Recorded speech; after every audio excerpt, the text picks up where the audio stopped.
Good morning students, class intermediate. देखिए, हमने आपको बताया था कि ये व्याकरण का आखिरी चैप्टर है रस छंद अलंकार। तो रस तो हमने आपके पूरे करा दिए। अब दूसरा टॉपिक आज छंद ये चालू हो रहा है, इसको ध्यान से समझिए।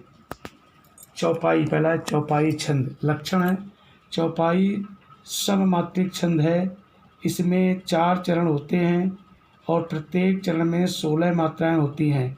अंत में जगड़ और तगड़ के प्रयोग का निषेध है।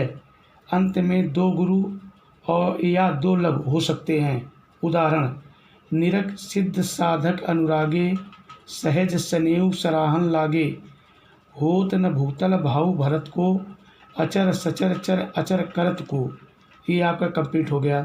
मात्राएं हमने आपको समझा दी थी लगाने में, इसको आप लगा लें, चाहे न लगाए छोड़ दें। दूसरा छंद है दोहा। इसका लक्षण: यह अर्ध सममात्रिक छंद है। इसमें 4 चरण होते हैं। इसके पहले और तीसरे चरण में 13-13 मात्राएं तथा दूसरे और चौथे चरण में 11-11 मात्राएं होती हैं।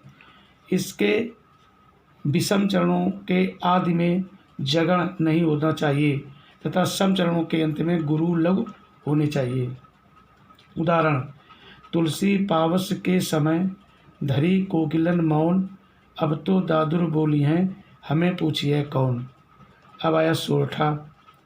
लक्षण: यह अर्ध सममात्रिक छंद है। इसके प्रथम और तृतीय चरण में 11-11 मात्राएं तथा द्वितीय एवं चतुर्थ चरण में 13-13 मात्राएं होती हैं। पहले और तीसरे चरण में गुरु लघु आते हैं या दोहा का उल्टा होता है। उदाहरण: नील सरोरु श्याम तरुण अरुण बारिज नयन, करऊ सोमम उर्धाम सदा क्षीर सागर शयन। चौथा छंद कुंडलियाँ। लक्षण: यह विषम मात्रिक छंद है। इसमें 6 चरण होते हैं और प्रत्येक चरण में 24 मात्राएं होती हैं। आदि में एक दोहा और बाद में एक रोला जोड़कर कुंडलिया छंद बनता है। ये दोनों छंद मानो कुंडली के रूप में एक दूसरे से गुथे रहते हैं, इसलिए इसे कुंडलिया छंद कहते हैं। जिस शब्द से इस छंद का प्रारंभ होता है उसी से इसका अंत भी होता है। उदाहरण: साईं बैर न कीजिए गुरु पंडित कबियार, बेटा बनिता पौरिया यज्ञ करावन हार। यज्ञ करावन हार राज्य मंत्री जो हुई, विप्र पड़ोसी वैद्य आपको तपै रसोई। कह गिरधर कबीराय जुगन सो ये चली आई, इन 13 को तरह दिए बनी आवे साई।